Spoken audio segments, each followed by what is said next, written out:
नमस्कार. सखी सह्याद्री या कार्यक्रमात सगळ्यांचं खूप मनापासून स्वागत.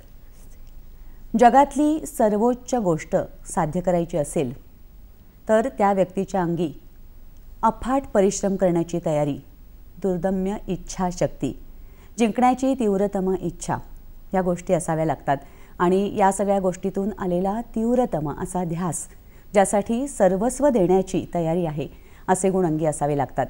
आजच्या आपल्या कार्यक्रमात अशाच एक निश्चयाचा महामेरू असलेल्या, जगातलं सर्वोच्च उंचीचं एव्हरेस्ट शिखर सर करणाऱ्या आणि आपल्या या भारतासाठी महत्त्वाची ही मोठी कामगिरी करणाऱ्या गिर्यारोहक आलेले आहेत. त्यांचं नाव आहे सुविधा कडलक. सुविधाताई, कार्यक्रमात तुमचं खूप मनापासून स्वागत आहे. थँक्यू. सुविधाताईंसाठी साहसी खेळ हा त्यांचा आत्मा आहे. त्या गिर्यारोहक आहेतच, पण त्या जलतरणपटू आहेत. त्यांनी सह्याद्रीच्या कुशीमध्ये जवळपास 100हून अधिक ट्रेक केलेले आहेत. त्या सायकलिस्ट आहेत. माउंट नून हे शिखर सर करणाऱ्या महाराष्ट्रातल्या त्या पहिल्या महिला आहेत. तुमचा हा जो सगळा प्रवास आहे तो मुळात अचंबित करणारा आणि सगळा प्रवास रोमहर्षक आहे. मुळात एव्हरेस्ट सर करणं हीच गोष्ट आजही सगळ्यांसाठी उत्कंठेची आणि खूप अभिमानाची, आनंदाची गोष्ट आहे आमच्यासाठी. तर हा जो तुमचा ध्यास आहे तो तुमच्या बालपणापासून तुमच्यात रुजला का? आयुष्य सुंदर आहे, अगदी सुंदर आहे आणि लहानपणापासूनच ते घडत असतं. तसंच झालं माझ्याही आयुष्यामध्ये. मी जेव्हा लहान होते तेव्हा मी थ्रोबॉल प्लेयर होते. दरवेळेला जेव्हाही मी स्टेज पाहायची, दर 26 जानेवारी 15 ऑगस्टला ध्वजारोहणच्या वेळेस लिटरली मोटिवेशन स्पीचेस आणि हे सगळं ऐकल्यानंतर मनामध्ये एक आर्मी मॅन जागा झाला होता. आणि तो अगदी अगदी अशा पद्धतीने तयार झाला होता की मला काही झालं आणि देशासाठी नक्कीच काहीतरी करायचं आहे. मला कधीच माहीत नव्हतं की माझ्या वयाच्या 34व्या वर्षी मला देशासाठी किंवा देशा रिलेटेड काही करता आलं. पण हो, त्यावेळेला ते वयाच्या 24व्या वर्षापर्यंत मी इंटरेस्टनी वाट पाहत होते की कधी अचानक माझी आयुष्य एक वेगळं मोडवर येईल, वळणावर येईल आणि मी कदाचित एखाद आर्मी विमेन म्हणून ओळखली जाईल. लाईफमध्ये लग्न करण्यापर्यंत ते स्वप्न मी फक्त असंच पाहत होते. 24व्या वर्षी ॲक्च्युली मी मॅरिड झाले. म्हणजे आज तुम्ही आमच्या सगळ्यांसाठी यशस्वी गिर्यारोहक असलात तरी मूलतः तुमची इच्छा ही देशसेवा करण्याची आणि आर्मीमध्ये जाण्याची होती. तर आर्मीत जावं असं तुम्हाला का वाटलं? असा काही वारसा, घरातून कोणी सैन्य दलामध्ये आहे असं काही होतं? अगोदर नव्हते, परंतु जेव्हाही मी बघायची की पंजाबी सैनिक तयार होते तर मग महाराष्ट्रीयन मी पण तयार व्हायला तयार झाले होते. आणि थोड्या दिवसातच जेव्हा मी 20sमध्ये होते तर भाऊ आर्मीमध्ये जॉईन झाला. त्यानंतर दुसरा भाऊ पण, म्हणजे कझन, दोन्ही कझन्स आर्मीमध्ये जॉईन झाले. त्यानंतर असं वाटत होतं मला जरी माझं स्वप्न पूर्ण करता नाही आलं तरी माझे भाऊ ते करतायत आणि आय वॉज व्हेरी हॅपी. दुर्दम्य इच्छाशक्तीने अच्चाट साहस जेव्हा आहे किंवा तुमचा मूळ पिंड तो आहे तेव्हाच तुम्ही एव्हरेस्ट सर करू शकला. तर लहानपणी हे तुमच्या किंवा तुमच्या पालकांच्या कधी लक्षात आलं की ही जी आपली मुलगी आहे ही 4 बरोबरीच्या मुलींपेक्षा खूप वेगळी आहे आणि शब्दशः अचाट साहसी आहे? तुम्हाला आठवतोय असा काही प्रसंग? खूपसे असे इन्सिडेंट्स होते. दर प्रसंगाला एक वेगळा मोड होता. आणि त्यातील एक म्हणजे आईला जर मला शोधावं लागायचं. आता माझ्या मैत्रिणी सगळ्या होडीवाल्या, सगळ्या वर्सोवामध्ये वाढली आहे मी. 18 महिन्याची 24 वर्ष वर्सोवा गावात काढलेत. सो मैत्रिणींकडे होड्या वगैरे होतात. तर मग काय व्हायचं, कधी कधी मला शोधता शोधता आईला अगदी नाकी नऊ यायचं, कारण होडी आतमध्ये पाण्यात असायची आणि ही मला शोधत असायची. खूपशे इन्सिडेंट्स असे पण आहेत की वर्सोवाच्या पलीकडेच मड आयलंड आहे. सो एक मैत्रीण मड आयलंडची, तर ती स्विम करणार आहे म्हटल्यावरती मला पण इथून जावं वाटलं. आईचं परमिशन घेण्याकरता, आई तर बिचारी दिवसभर बिझी असायची. मग तिचं माझं कनेक्शन त्या दरम्यान नाही झालं की मग विदाऊट सांगता जाण्याने काही ना काहीतरी माझ्या आलं वाट्याला मनात की येतच. त्याच्यावरती कृती कर आणि धाडसाने कृती कर असा स्वभाव होता. मग ती चालली गेलेली सुविधा नंतर आल्यानंतर त्रासात असायची. घरच्यांचा ओरडा खाणं आणि तू असे उपद्व्याप करून आम्हाला अडचणीत आणू नकोस. मी पुढचा प्रश्न तोच विचारणार होते की आपली मुलगी खूप धाडसाने समुद्रामध्ये किंवा होडीतून उडी मारू शकते आणि पोहण्याचा प्रयोग करू शकते हे जेव्हा पालकांना कळतं तेव्हा पालक आपण जसं एखाद्या झाडाची निगा राखतो, छाटणी करतो, त्याला एक वळण देतो, तर असं काही करायचंय का की ही मुलगी आहे, ही मुलीसारखी नाही वागत आहे, असं काही होतं का घरात? खूपशी बंधनं घालायचे बरं का, परंतु जिद्दी मन शेवट तिथेच घेऊन जायचं.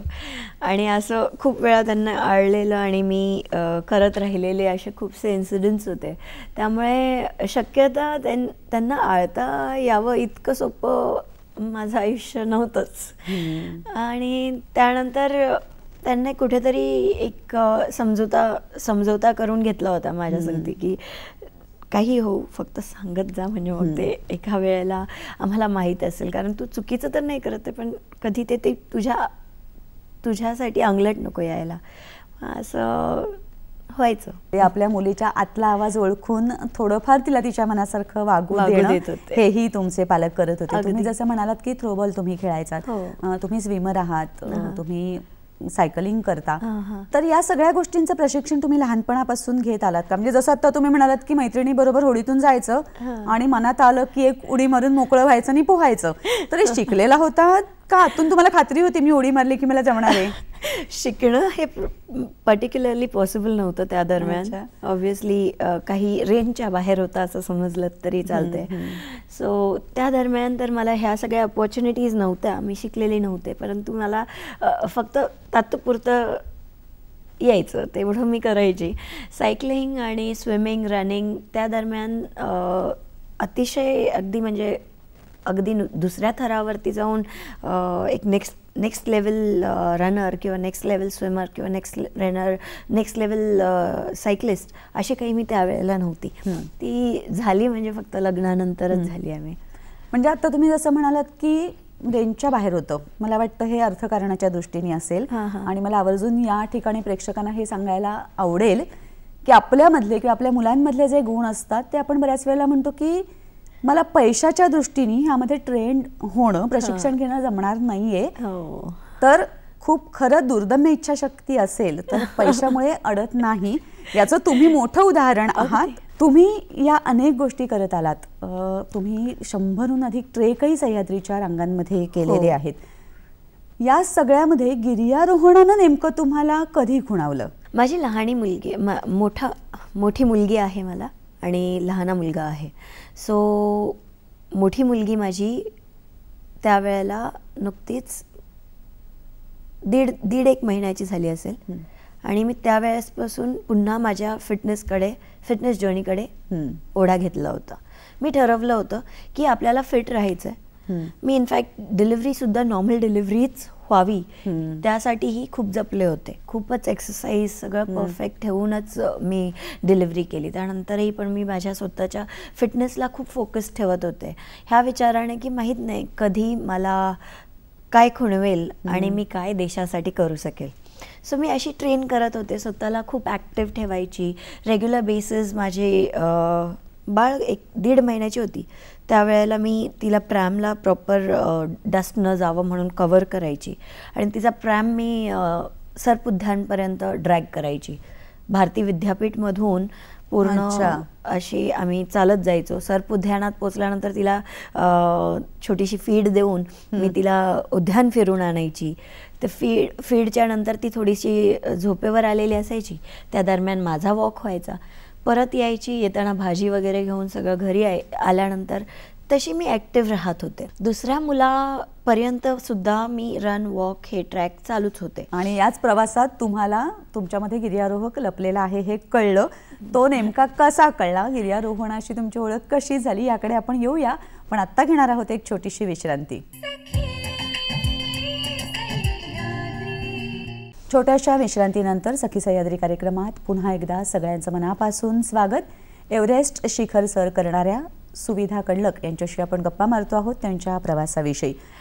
तुम्ही तुमच्या प्रवासात तुमच्यामध्ये एक उपद्व्यापी मूल कसं लपलेलं आहे आणि त्या मुलाला पर्वतांनी साथ कशी घातली याविषयी सांगत होतात. तर नेमकं गिर्यारोहणाशी तुमची ओळख कशी झाली? बरं, तर हे ॲक्टिव्ह राहत असताना मला आताच समजत होतं की मी आता पुण्यात आहे, मी मुंबईमध्ये नाही आहे. म्हणजे गड किल्ले आणि हे सगळं खूप जवळजवळ आहेत.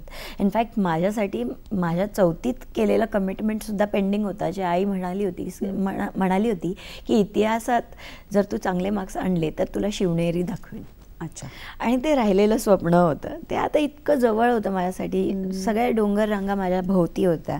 मग मला त्यात खूप इंटरेस्ट वाढत होता. म्हणून मी कायम सिंहगडला जायची. दर शनिवारी किंवा रविवारी दोन्हीतला एक दिवस माझा सिंहगड असायचा. सिंहगड चढता चढता मला असं मनामध्ये यायला लागलं की नाही आपण आहे ना रॉक पॅचेस पण क्लाइंब करायला हवेत.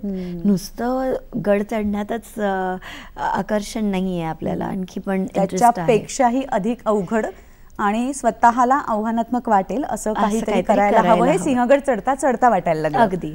आणि मग हे चढत असताना सिंहगड चढताना एक इव्हेंट होता शाहू महाराज जयंती निमित्त, मॅरेथॉन. त्यात पाहते तर महिलांमध्ये पार्टिसिपेशन कमी होतं. आणि बरे कमी होते तिथपर्यंत पण एक वेळा डायजेस्टेबल होतं. पण त्यातही मी पहिली आले. अच्छा.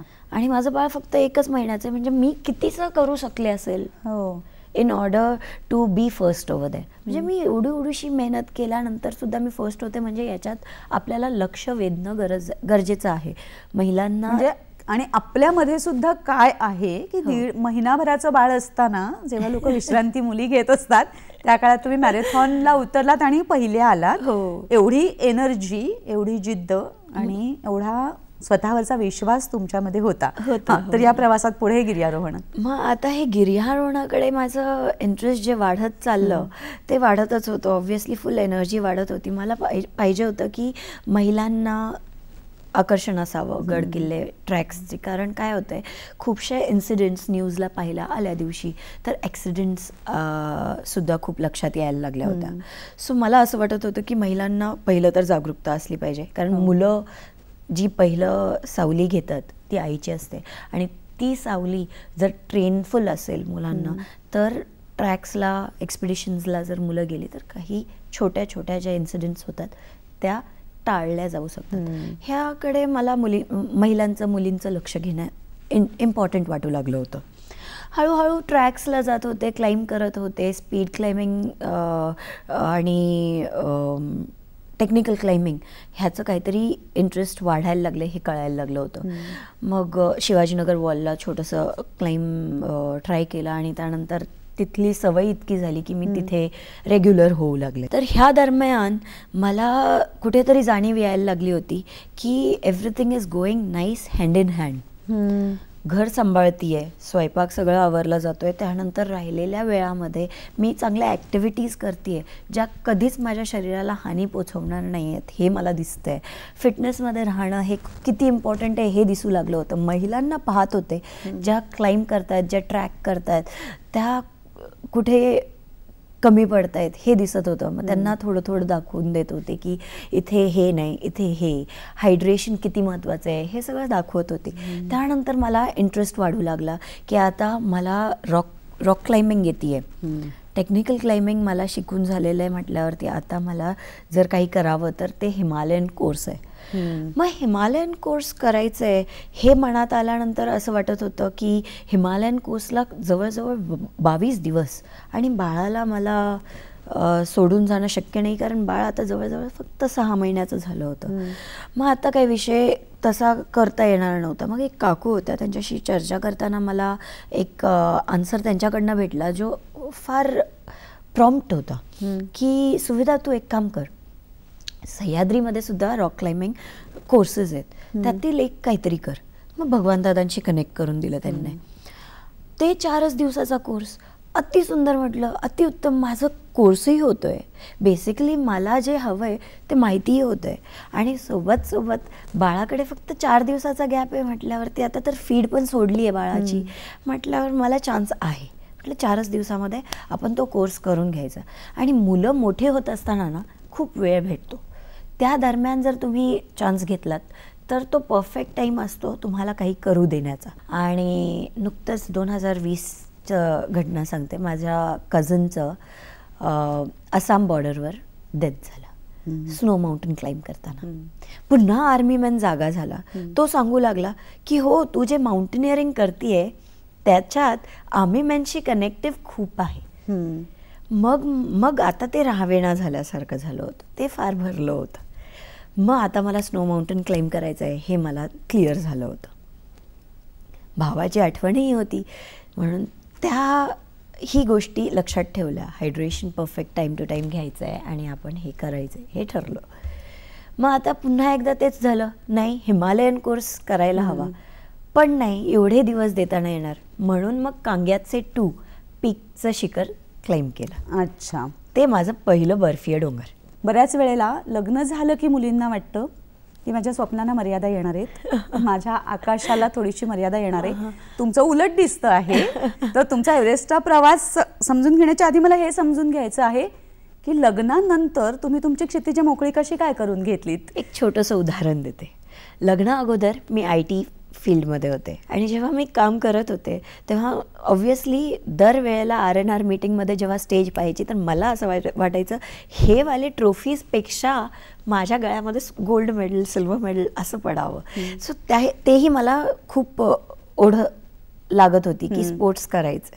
लग्नाच्या वेळेला मी मिस्टरांना सांगितलं होतं की लग्न झाल्यास मी फक्त आयदर मी छोटंसं माझा उद्योग करेल, नाही तर मी घर हाऊसवाईफ म्हणून घर सांभाळेल. आणि माझं एक स्वप्न आहे त्याला जपायचं आहे आणि मला त्याला पुन्हा एकदा ब्रश फिरवून त्याला पॉलिश करून बाहेर आणायचं. सो ते म्हटले होते हो आणि ते स्वीकारलं होतं त्यांनी. बरं, लहान मूल असतानाचं एक छोटंसं उदाहरण देते.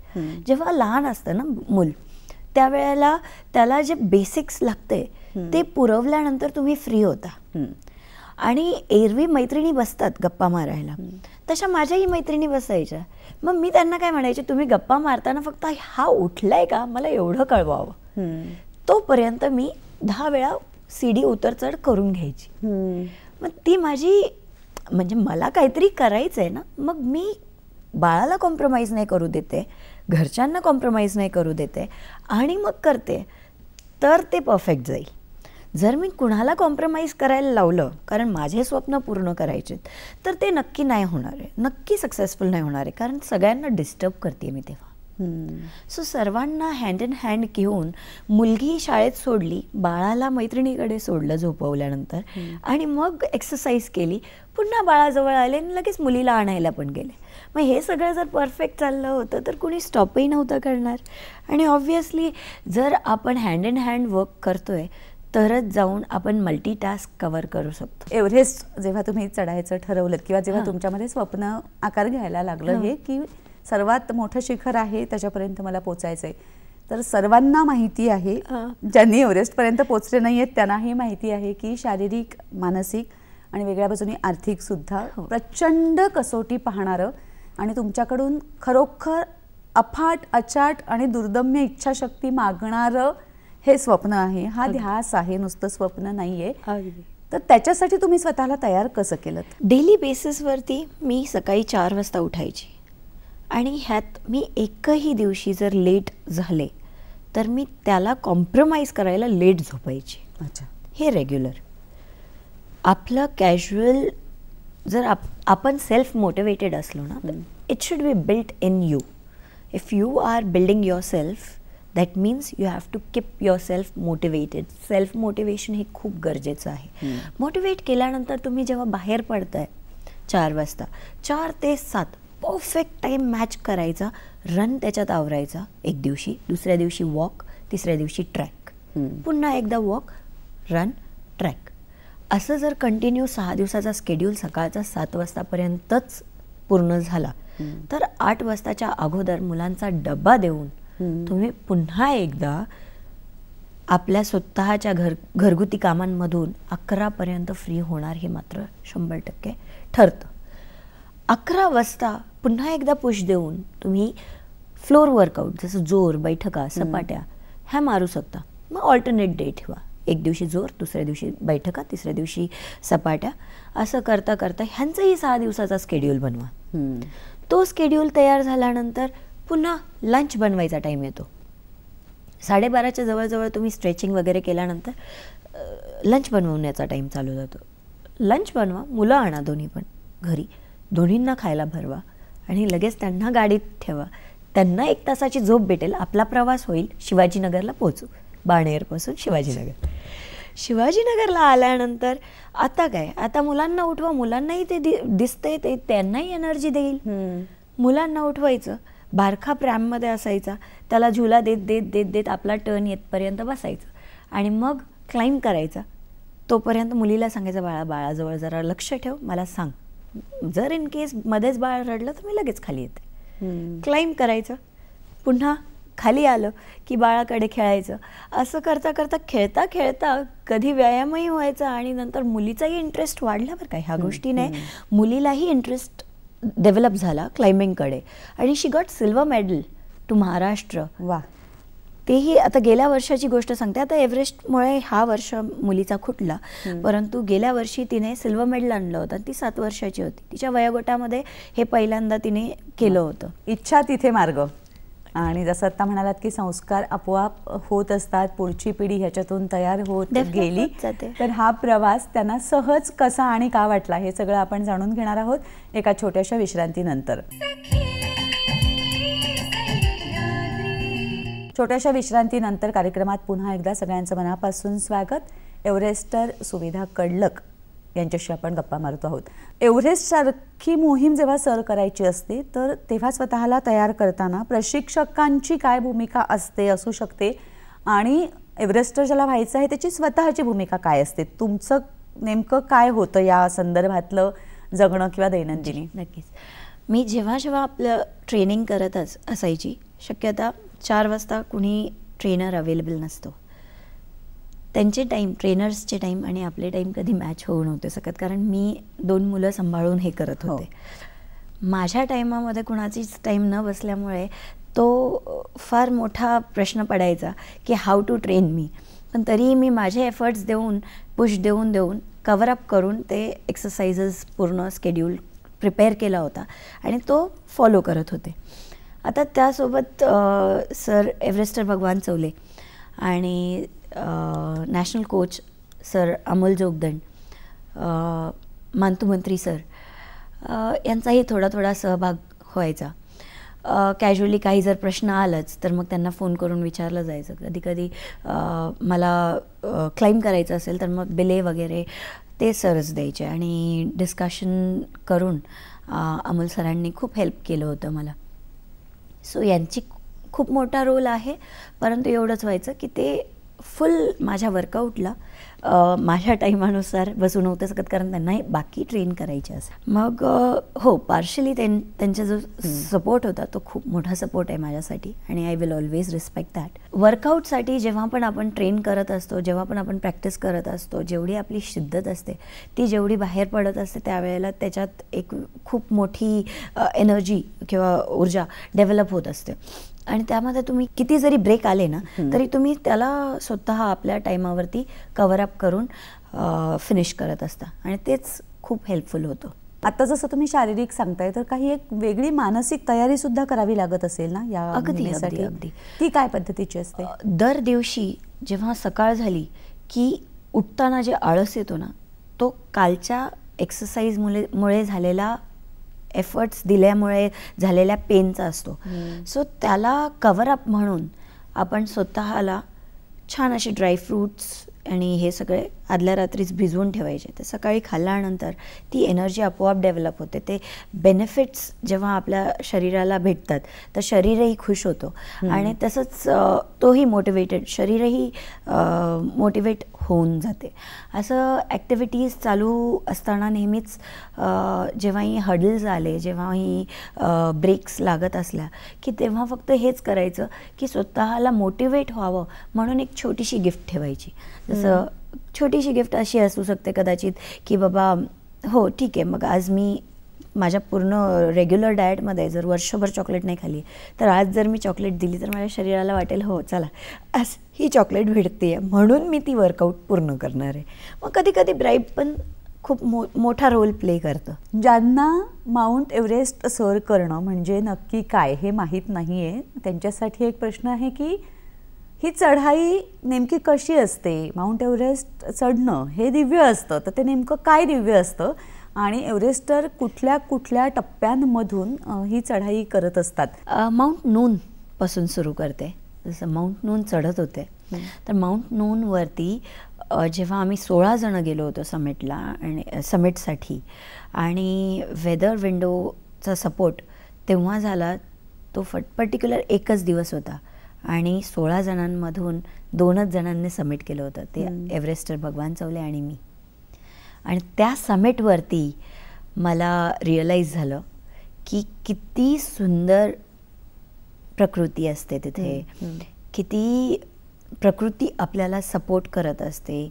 नेचर हा किती आपल्या याच्यात असतो म्हणजे आपल्या सपोर्टमध्ये असतो. जर आपण एफर्ट्स दिलेत तर त्याला कव्हरअप हा नेचर करत असतो. तेव्हा जाऊन हँड इन हँड ते काम होतं असतं. सो जवळजवळ मलाही तेच रिअलाईज झालं होतं. आणि तेच एव्हरेस्टला जेव्हा चढत असतो बर्फीय डोंगर, पांढरा डोंगर, अगदी शांतता, तिथे तुम्हाला कोणी कोणा ताकदच नाही राहत आपल्याशी बोलायला वगैरे. तेव्हा तुम्ही तुमच्या अंतःकरणात काय चाललंय हे समजता. तुमच्या शरीराशी तुम्ही बोलता, तुमच्या मनाशी तुम्ही बोलता. ते चढत असताना तुम्ही लिटरली जेव्हा दमून थकून भागून आलेले असता, खरं तर तुम्हाला झोपलं पाहिजे पण तुम्हाला मन म्हणतंय नाही चल रे सनसेट बघू, चल हे किती सुंदर आहे हे पाहू, चला ते बर्फाचं काय होतंय ते पाहू, तिथे आजूबाजूला काय होणार आहे ते पाहू, कुणाला काही मदत लागते का त्यांना मदत करू. हे सगळं तेव्हा जे होत असतं त्याला माणुसकी म्हणतो. आणि ती डेव्हलप जर होत असेल तर ती डोंगरात होते. हे मला खूप खूप छानपणे नेचरने समजवलं. आणि एव्हरेस्टच्या क्लाइम्बमध्ये पहिली गोष्ट अवघड आहे म्हणजे तो कुंभो आईसफॉल आहे. मी बेस कॅम्पला यायच्या आदल्या रात्री एक न्यूज आली होती बेस कॅम्पवरून. ती न्यूज अशी होती की ट्रेकला जाण्या अगोदर हे लक्षात घ्या की 3 क्लाइंबर्स जे रूट ओपनिंगला वरती गेले होते ते कुंभो आईसफॉलमध्ये गडप झालेत आणि त्यांची बॉडी सापडली सुद्धा नाही. सो ते घरच्यांना भेटली होती, मला नाही. आणि ती ऐकून मला असं वाटलं की घरच्यांना खूप भीती भरते. मग घरच्यांना म्हटलं हे बघा मी अफाट मेहनत घेतली आहे आजचा दिवस पाहण्यासाठी आणि ह्याची सक्सेस काही दिवसात तुम्हाला मला सांगायची आहे. तुम्हालाही माझ्या संगती कठोर व्हावं लागेल. हे जे सांगता आहात तर ही नुसती एक चढाईची लढाई नाही आहे, तर मुळात ही मृत्यूला सुद्धा आव्हान देणं आहे. जेव्हा तुम्ही एव्हरेस्ट चढलात किंवा दुसऱ्या कुठलाही जे टप्पे आहेत त्या टप्प्यांवरती त्या पर्वतापाशी उभं राहिल्यानंतर तुमच्या मनात कुठल्या भावना असतात किंवा तुम्हाला असं काही वाटतं का की ह्या पर्वताशी मला काहीतरी संवाद साधून मग पुढे जायचं आहे? काय करता तुम्ही? ते नक्कीच सांगते तुम्हाला मी. कुंभो आईसफॉल क्लाइंब करायचं आहे आणि कॅम्प 1ला जायचं आहे एवढाच टास्क माझ्या लक्षात होता जेव्हा आम्ही पहिल्या रोटेशनसाठी जात होतो. म्हणजे रोटेशन म्हणजे इन शॉर्ट अक्लमटाईज व्हायला म्हणजे आपल्या शरीराला सवय करून घ्यायला त्या वातावरणाची. आपण एकदा वरती जातो एक छोट्या लेवलपर्यंत, परत पाठी येतो आणि जिथे जातो तिथे एक रात्र आपण काढलेली असते. त्याने आपल्याला त्या थंडीशी सगळ्याशी एक रूप होता येतो. सो त्याचे एक प्रॅक्टिस म्हणून असते. सो आता हे कुंभो आईसफॉल जेव्हा क्लाइंब करत असतो ना तर त्या रूटला पहिल्यांदा वर जायचं आहे, पुन्हा खाली यायचं आहे कारण तिथे ढासळलेलं असतं. तिथून खालून पुन्हा वर चढायचं आहे, पुन्हा एकदा तिथे खाली उतरायचं आहे. असं करता करता जवळजवळ 9 तास तुम्ही एकसट तसंच करत आलेले आहात. शेवट अगदी असं वाटतं की कॅम्प 1 दिसेना म्हणून आपण अक्षरशः देवाला बोलतो अरे देवा किती परीक्षा घेतोय आता तरी मला कॅम्प 1वर पोचव. आणि तो मोमेंट हा पर्टिक्युलर परफेक्ट मोमेंट असतो जेव्हा तुम्ही लिटरली नेचरशी एकजीव होऊन त्याला म्हणता की यार मला मदत कर, आता मला तुझ्यापर्यंत घेऊन चल. आपण जे शरण जाण्याचा भाव म्हणतो तो जेव्हा असतो त्यावेळेला तुम्हाला यशापर्यंत जाता येतं, तर तुमचा तो भाव असतो की बाबा मला चढाई करू दे, मी तुझ्यापाशी शरण आहे आणि मला यश दे. या गप्पा अशाच सुरू राहणार आहेत, पण छोट्याशा विश्रांतीनंतर. छोट्याशा विश्रांतीनंतर सखी सह्याद्री कार्यक्रमात पुन्हा एकदा सगळ्या प्रेक्षकांचं मनापासून स्वागत. एव्हरेस्टर सुविधा कडलक यांचा एव्हरेस्ट सर करण्याचा प्रवास आपण जाणून घेतो आहोत. तुम्ही तुमच्या या मोहिमेतले टप्पे सांगत होतात. अर्थातच अनेक अविस्मरणीय आठवणी ज्या कायमस्वरूपी चिरकाल लक्षात राहतील अशा ह्या प्रवासात तुमच्या गाठीशी जमा झालेल्या आहेतच. हा सगळा जो प्रवास आहे त्यातल्या टप्प्यांविषयी, त्यातल्या आव्हानांविषयी आणि तुम्ही स्वतः कसं सामोरं जात राहिलात, स्वतःला कसं तयार करत राहिलात त्याविषयी ऐकायचंय. तर आता मी सांगितलं होते कुंभो आईसफॉल. कुंभो आईसफॉल क्लाइंब करून गेल्यानंतर कॅम्प 2ला जातो आपण आणि त्या रात्री आपण कॅम्प 2ला थांबतो. दुसऱ्या दिवशी थोडंसं लकीली आम्हाला सपोर्ट भेटला आणि आम्हाला चान्स दिला त्यांनी की कॅम्प 3च्या अगोदर एक पॉईंट आहे तो पाहून यायचा आणि तेवढा केला. त्यानंतर रिटर्न निघताना कॅम्प 1च्या आसपास आता टेंट्स नव्हते, सगळे टेंट्स काढलेले होते आणि त्याजवळ मला शूबाईट होतीये असा अंदाज यायला लागला. शूबाईट किरकोळ लोकांना बोटा एवढी हे सगळं आठवत असेल, माहीत असेल, कसला त्रास होता तेही समजत असेल. त्यावरती 2.5 किलोचे बूट आणि त्याच्या खाली क्रॅम्पॉन्स, हे सगळं काही विसरता कामा नये. आता ही हेवी शूज आणि क्रॅम्पॉन्स काही मी तिथे काढू शकत नव्हते, कारण तिथे तुम्ही एक्सपोज करू नाही शकत तुमच्या बॉडीला. फ्रॉस्टबाईट्स होऊ शकतात, काहीही त्रास होऊ शकतो, म्हणून तिथे काही मी पाय ओपन करू नाही शकत. आता तसंच ओढत ओढत मी जवळजवळ 5 तास पूर्ण कंप्लीट केला होता. कुंभो आईसफॉल पूर्ण उतरून आले आणि बेस कॅम्पला पोचल्यानंतर ओपन करून पाहिलं तर तो शूबाईट होता तळहात एवढा. बरं, सालटलेला जागा जर म्हणायचा तर तो अर्धा तळहात आणि आत्ता राहिलेला मार्क म्हणजे थंबच्या एवढा त्या शूबाईटचा. सो अशी ती आठवण होती. आणि आता हे रोटेशन झालेलं होतं, आता ही काही सबमिट झालेली नव्हती. म्हणजे ह्यानंतर आपल्याला बेस कॅम्पपासून कॅम्प 2ला 1 गोमध्ये जायचं आहे, म्हणजे जवळजवळ 16 तास. आणि हेच बुटं घालायचे आहेत 2.5 किलोची, त्याच्या खाली क्रॅम्पॉन्स, आणि तुम्हाला तो पूर्ण बेस कॅम्प टू कॅम्प 2ची जर्नी पार करायची आहे. 4च दिवसाचा गॅप आहे, त्यानंतर तुम्हाला निघायचं असतं, कारण रोटेशनवरून आल्यानंतर 4 दिवसात समिट पुश घ्यायची असते.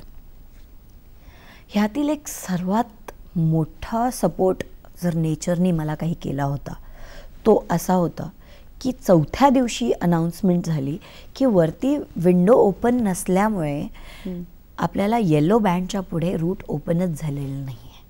म्हणजे क्लाइंबर्सला वरती बोलवून काही अर्थच नाही, असं वरून आपल्याला वॉकीवरती मेसेज आलेला होता. तो मेसेज ऐकल्यानंतर इन शॉर्ट मला इतकी सपोर्ट वाटली नेचरची की आता ही शूबाईट अजून ओलीच होती, हिला सुखायला किती वेळ भेटावा, तर तो वेळ एक्सटेंड होता होता 5 दिवसावर गेला. आणि मी दर दिवशी सकाळी उठताना देवाला म्हणायचे, वाव, आजचाही दिवस मला सपोर्टमध्ये तुम्ही दिलात. कारण आदल्या रात्री आम्हाला कळालेलं असायचं, सकाळी पुन्हा एकदा मी देवाला हात जोडून म्हणायची, थँक्यू, मला मदत केली आहे. कारण मी पैसे गोळा करण्यात जवळजवळ आपल्या व्यायामाचा 8 तासाचा जो स्केड्यूल आहे त्यात जर 10 मिनटं 1 तास जर कधी इकडे तिकडे 19-20 झाली कुठे मीटिंगला गेल्यामुळे, तर त्या टायमाला मी कव्हरअप रात्रीची करायची, ते डोळ्यापुढे यायला लागलं की एवढा फंड अरेंज करणं किती कठीण होतं. बरं, फंड अरेंज करण्यामध्ये सुद्धा 12 लाखापर्यंत जवळजवळ अरेंजमेंट झाली होती. त्यातील 1 लाख प्रवासात गेला होता माझा. दर अपॉइंटमेंट, रिपीट अपॉइंटमेंट हे सगळं करता करता त्यावेळेला ऑब्व्हियसली मी काहीच नव्हतेपासून घडणार होते. आता मी एव्हरेस्टर झाले, त्यानंतर मला ब्रँड अप्रोच झाले. सो हे सगळे जर्नीमधनं माझ्या डोळ्यापुढे हे दिसू लागलं की आता जवळजवळ 25 लाख रुपये फॅमिलीने लोन करून मला सपोर्ट केली आहे इथे जाण्यासाठी. आणि जर ह्या छोट्या कारणांमुळे, जर मला हे अगदी छोटे कारण वाटत होते खूप मोठे होते ते सर्वांना दिसायला, परंतु मला ते खूप मोठे होते आणि ते लक्षात येताच माणसाला जे होतं ते मला व्हायला लागलं होतं. तर तेही एक साईडला मला त्रास देत होतं. दुसऱ्या साईडला मला असं वाटत होतं की आता ह्या एक छोट्या कारणामुळे मला माझं स्वप्न भारतासाठी काही करण्याचं, जे दुसऱ्या वेळेला कदाचित मला एवढं फंड अरेंज करायलाही अवघड जाईल, मग कसं होईल हे पूर्ण, कसं होईल हे स्वप्न, कुठे राहील, काय होतं आहे बरं हे. मग पुन्हा संध्याकाळी जेव्हा न्यूज आली की मला वाटायचं वा, आज तरी नक्कीच उन्हाच्या सहाऱ्याने हे सुखेल. आणि हे करता करता 4 दिवसात जे समिट पुश घ्यायचा होता तो 9 दिवसावर गेला. And I was super lucky. आता समिट पुशला बेस कॅम्पवरून कॅम्प 2ला एक गोमध्ये जायचं आहे.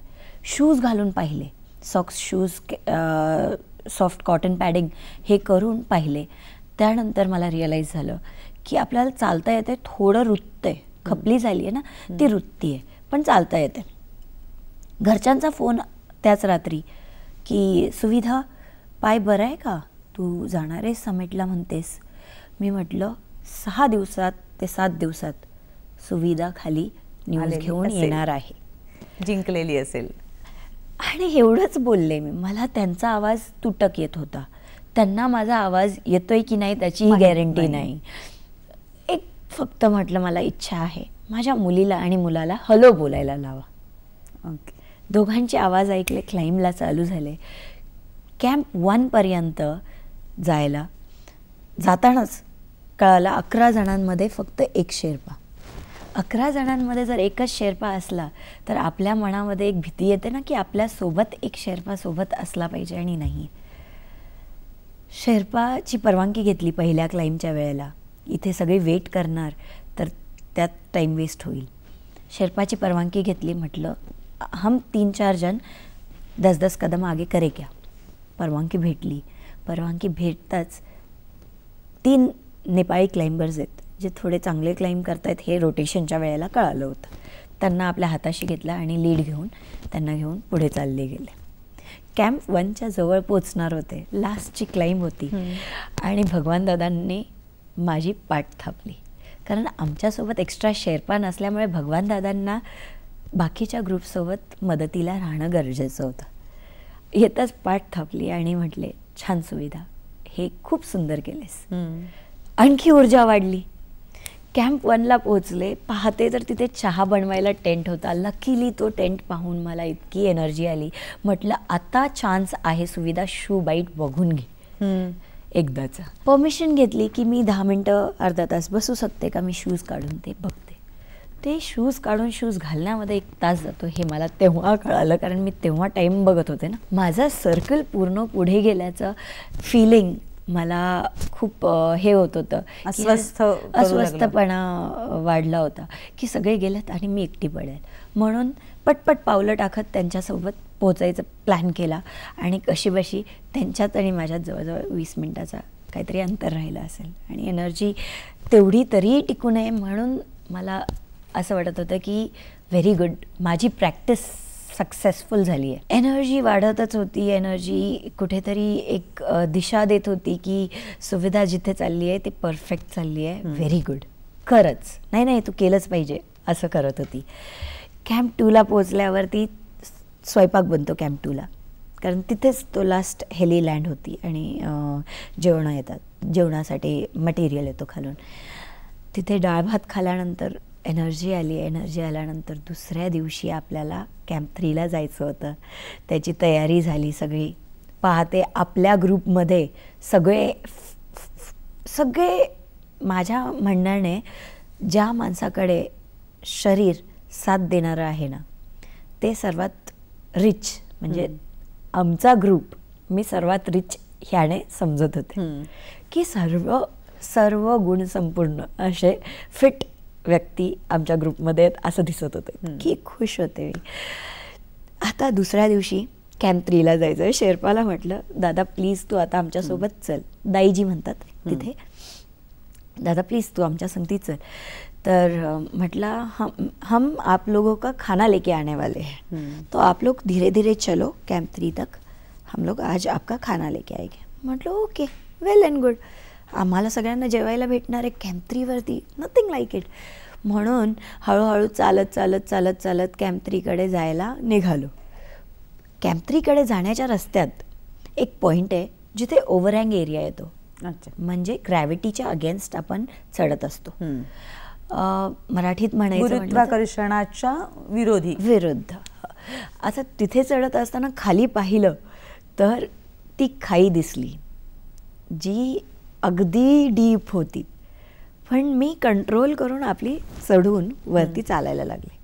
माझ्यात आणि माझ्या फ्रेंड्समध्ये जवळजवळ 40 मिनिटाचा अंतर होता. ते अंतर असण्याच्या पाठचं कारण हे की मी त्यांच्या संगती ब्रेक घेऊ शकत नव्हते. मला लेडीज इश्यू जो असतो मासिक पाळीचा, तो मला 42 दिवस होता.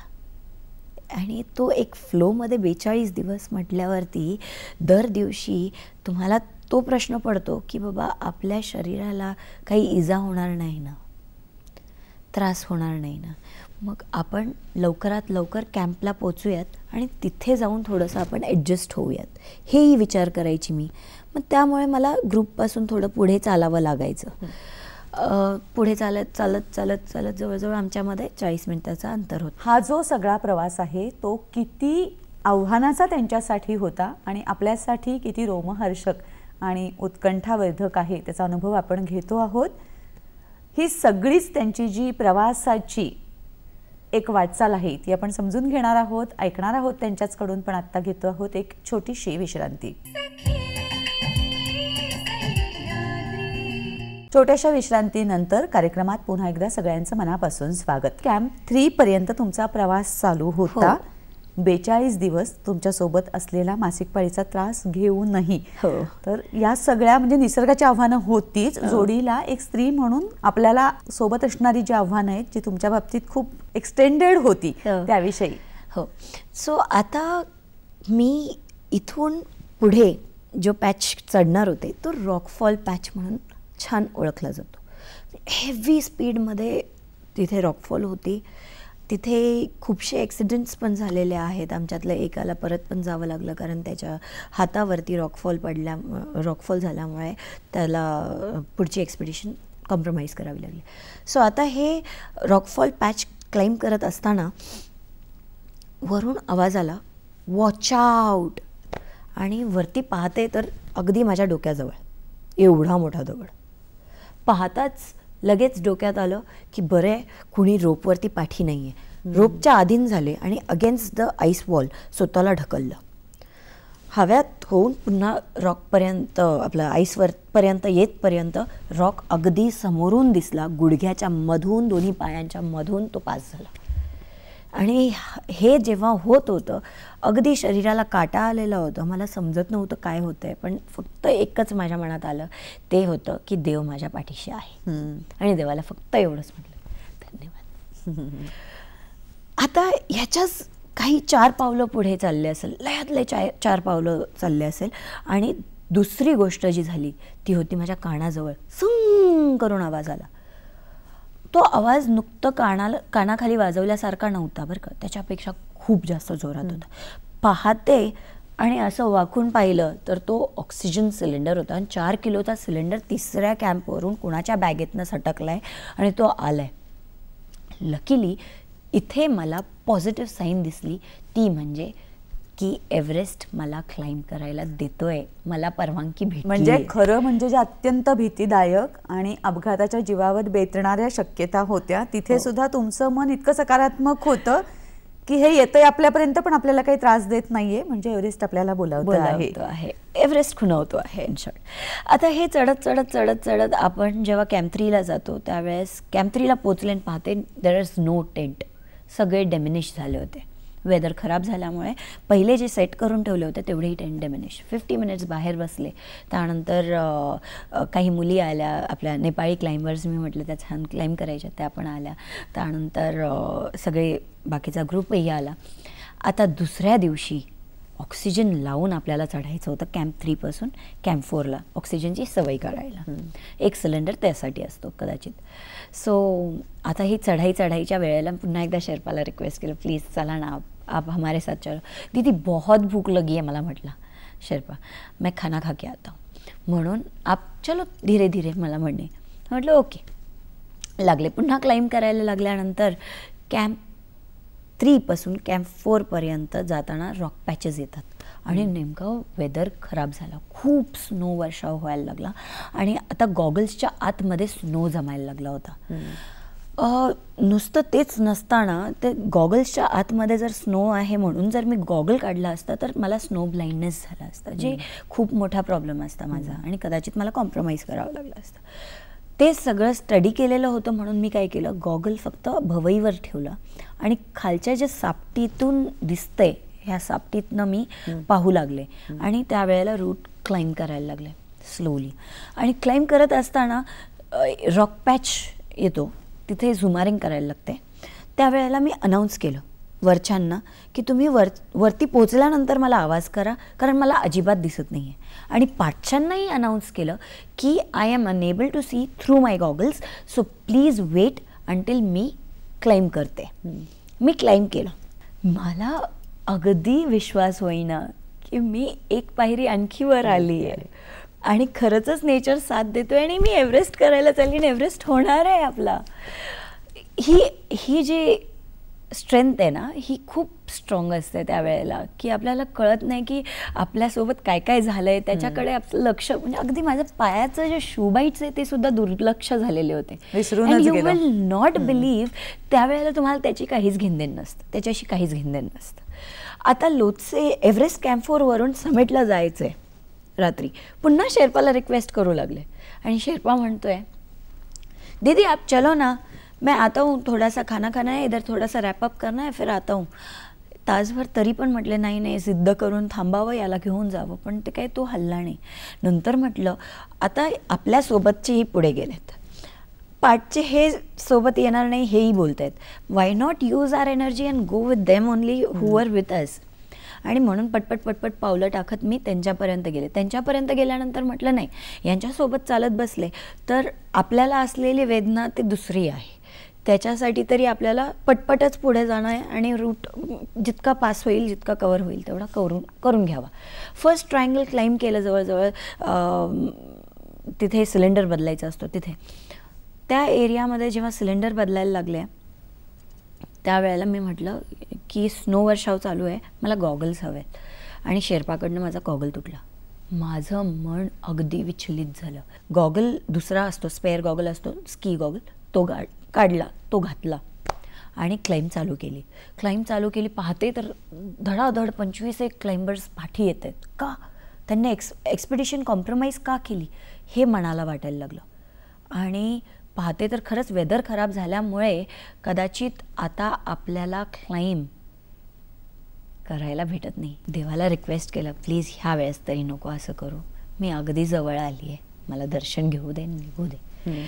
आणि म्हणतात सोममाथा हा शिवशंकराचा वास आणि तिथल्या लोकांसाठी आई दुर्गेचा वास तिथे असतो. सो हा क्लाइंब कंटिन्यू केला आणि एक पॉईंट आला जिथे पूर्ण आकाश दिसतोय. हा क्लाइंब आहे, एवढाच करायचा आहे आणि हा जवळजवळ 10 ते 15 मिनटाचा आहे असं दिसू लागलं. की आनंद, इतका आनंद, म्हणजे तो हर्ष मावेनासा झाला होता. आणि मी क्लाइंब केला आणि तिथपर्यंत पोचल्यानंतर पुढे पाहतीये तर हिलरी स्टेप पूर्ण बाकी आहे. हिलरी स्टेप क्लाइंब करून चालून आपल्याला पुढे क्लाइंब करायचं आणि तिथे समिट आहे. सो आता क्लाइंब करत असताना हिलरी स्टेप क्रॉस करताना ग्रे डाऊनसूटमध्ये एक बॉडी दिसली. ती कशी पडली असावं हेही इमॅजिन केलं होतं. इमॅजिनरी वर्ल्ड खूप मोठा असतो आणि त्याच्यात मी पास करत होते त्या गोष्टी. वरती गेले, समिटवरती पोहोचताच पहिली तर उडी मारली, खूप जोरात उडी मारली. मग ती माझी उडी मलाच समजली. त्यानंतर खाली बसले, पाया पडले आणि एव्हरेस्ट आयडलसोबत फोटो घेतला, समिट झाला आहे. आता समिटच्या नंतर नऊवारी काढली, नऊवारी नेसली. त्यानंतर नऊवारी नेसल्यानंतर तिरंगा काढला, भगवा काढला आणि दोन्ही संगती घेऊन फोटो घेतला. ब्रँड्सनी ज्यांनी सपोर्ट केला होता त्यांची फ्लॅगिंग केली आणि तिथून रिटर्न फिरल्यानंतर मला पुन्हा त्याच पॉईंटवरती उतरायचं होतं, जे इमॅजिनरी वर्ल्डमध्ये खूप डेंजरस वाटलं होतं. आणि ती बॉडी पाहिलेली होती. आता उतरताना तरी माझ्या हातापायाचा काप चालू होता, पण मी निवांत उतरले आणि हिलरी स्टेपवरती स्वतःला अँकर केलं. अँकर करणं म्हणजे इन शॉर्ट आपल्याला स्वतःला गुंतवून घेणं तिथे. आणि ते केल्यामुळे आज मी तुम्हा सर्वांच्या समोर आहे खरं तर. आणि हिलरी स्टेपवर पडताच पहिलं जर डोळे मिटले तर ते माझ्या फॅमिलीला पाहिलं आणि म्हटलं, नाही, मी तुम्हाला कमिटमेंट केलं आहे, मी परत येणार आहे आणि मी न्यूज घेऊन येणार आहे आणि गोड बातमी असणार आहे ती. कुणी पास होत होतं त्यांना रिक्वेस्ट केला हात द्यायला, उतरले तिथून. तिथून चालून मी उतरून आले. उतरून आल्यानंतर बेस कॅम्पला आल्यानंतर पहिला फोन मला घरच्यांचा नेटवर्कमध्ये येतात की म्हणजे तिथे वायफायवरती फोन येतो आणि ते बाकी तर तिथे फक्त वॉकीच असते. सो ते म्हणे, अगं तू बरं झालं सक्सेसफुली आली आहेस पाठी, पण आता एक काम कर, तू हेली घे. म्हटलं नाही, मी माझी जर्नी पुन्हा चालतच येणार आहे, कारण वातावरण आणि तिथलं जे सौंदर्य आहे ते मला माझ्या डोळ्यात पुन्हा एकदा कैद करायचं आहे. घरच्यांनी हे स्वीकारलं आणि मी चालत परत आले. तुमच्या जिद्दीला, तुमच्या या कर्तबगारीला सॅल्यूट आणि तुमचं खूप मनापासून अभिनंदन या समिटसाठी. आज इथे आलात आणि तुमचे सगळे अनुभव आमच्या प्रेक्षकांना सांगितलेत, यासाठी दूरदर्शनच्या वतीने तुमचे मनापासून आभार. थँक्यू. नमस्कार. धन्यवाद.